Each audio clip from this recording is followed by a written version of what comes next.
बिस्मिल्लाहिर्रहमानिर्रहीम। अस्सलामुअलैकुम वरहमतुल्लाहि वबरकातुहू।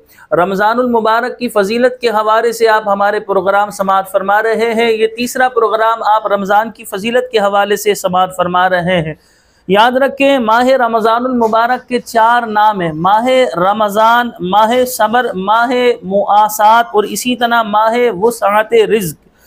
इस महीने को माह जो है सबर कहा जाता है। इसकी वजह क्या है? इसकी वजह यह है कि रोज़ा जो है सबर है, जिसकी जज़ा रब अज़्ज़ा वजल जो है, रब अज़्ज़ा वजल है और वो इसी महीने में रखा जाता है, इसीलिए इसे माह सबर कहते हैं। इसी तरह इस महीने को माह मुआसात कहते हैं। मुआसात का माना है भलाई करना, चूँकि इस महीने में जो है इंसान जो है तमाम मुसलमानों से बिलखुसूस अपने रिश्तेदारों के साथ भलाई करता है। इस वजह से जो है इसे मुआसात कहा जाता है, माह मुआसात।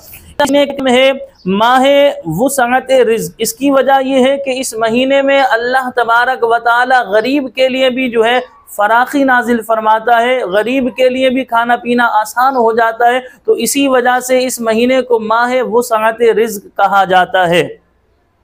हम अपने मौजू को इस हवाले से आगे बढ़ाते हैं। माह रमज़ान हम आपको बता रहे थे कितनी बरकतों और रहमतों वाला महीना है। हम नाक़दरों को माह रमज़ान की कदर करनी चाहिए।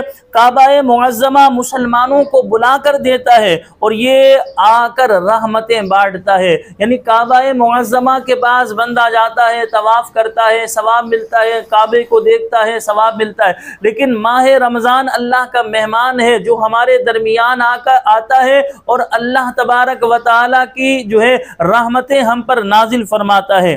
गोया मोड़ा जो है कुआं है और माह रमज़ान ये दरिया। काबा जो है दरिया और माह रमज़ान गोया के बारिश है।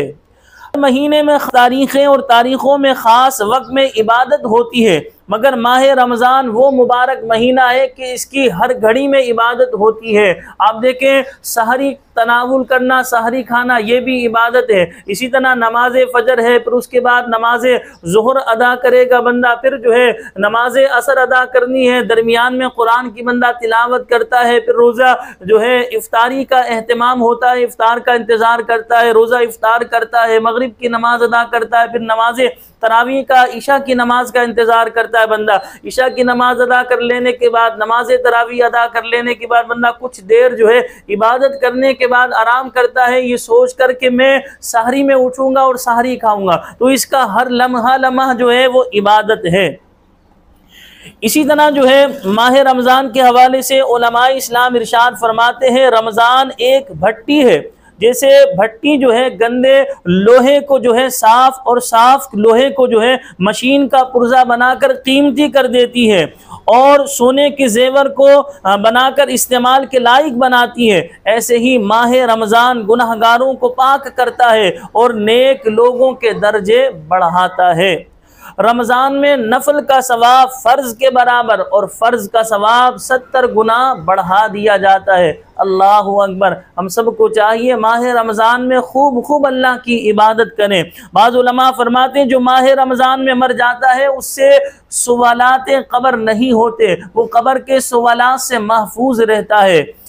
इसी तरह जो है उलमाए इस्लाम इरशाद फरमाते हैं, रमज़ान में दोज़ख के दरवाजे बंद हो जाते हैं, जन्नत आरास्ता की जाती है। यानी हदीस पाक में आया, इसकी रोशनी में उलमा बयान करते हैं कि जहन्नम के दोज़ख के जो है दरवाजे बंद कर दिए जाते हैं, जहन्नम के दरवाजे बंद कर दिए जाते हैं और जन्नत आरास्ता की जाती है, इसके दरवाजे खोल दिए जाते हैं। इसलिए इन दिनों में नेकियों की ज़्यादती और गुनाहों की कमी होती है।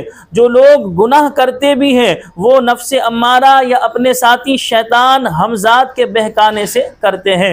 यानी बाज़ लोग ये भी सवाल करते हैं कि भाई शैतान तो कैद है, फिर हम गुनाह क्यों कर रहे हैं या फुला गुनाह क्यों कर रहा है? तो याद रखें, शैतान लईन जो है वो पूरे 11 माह इंसान को प्रैक्टिस करवाता रहता है गुनाहों की। तो नफ्स अम्मारा के कहने पर या इसी तरह जो इंसान का साथी हमजाद है वो इंसान को गुनाहों की तरफ उभारता है।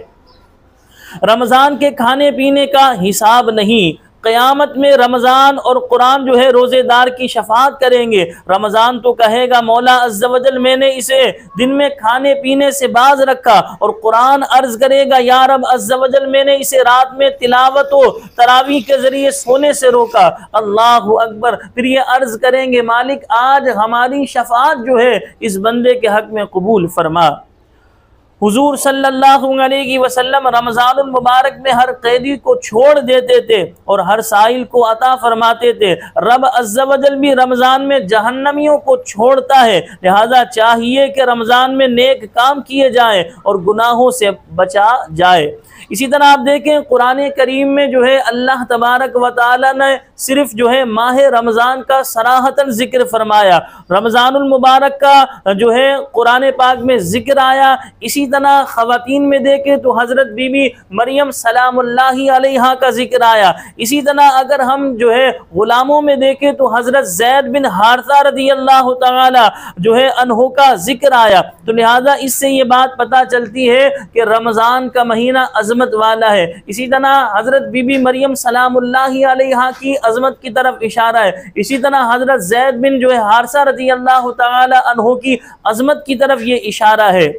रमज़ान शरीफ में इफ्तार और सहरी के वक्त दुआ कबूल होती है, यानी इफ्तार करते वक्त और सहरी खाते हुए जो है इंसान दुआ मांगे अल्लाह के हुजूर। तो लिहाजा हम आपको यहाँ मशवरा ये देंगे कि जब सहरी खाते हुए रोज़ेदार की जो है दुआ अल्लाह पाक कबूल फरमाता है। इसी तरह इफ्तार के वक्त इंसान जो है जब इफ्तार के इंतज़ार में बैठा हुआ होता है दस्तरखान पर, उस वक्त भी अल्लाह के हुजूर दुआ मांगे। तो लिहाजा आपसे गुजारिश है अपने घरों में ये एहतमाम करें कि आप कुछ ना कुछ थोड़ी बहुत जिस तरह आपको दुआ आती है इज्तिमाई तौर पर जो आपकी फैमिली बैठी हुई है इज्तिमाई तौर पर मांग ले या इनफरादी तौर पर सब लोग दुआ मांगे, यानी सहरी में भी आप दुआ का एहतमाम करें और इफ्तार के वक्त भी दुआ का एहतमाम करें। अच्छा मैं ये बात नहीं बयान कर रहा, मैं तो एक कासिद हूँ। नबी करीम सल्लल्लाहु अलैहि वसल्लम के इस हवाले से फरामीन मौजूद हैं। तो लिहाजा रोज़ेदार की दुआ यानी सहरी के वक्त भी दुआ कबूल होती है और इफ्तार के वक्त भी दुआ कबूल होती है। तो लिहाजा हमें चाहिए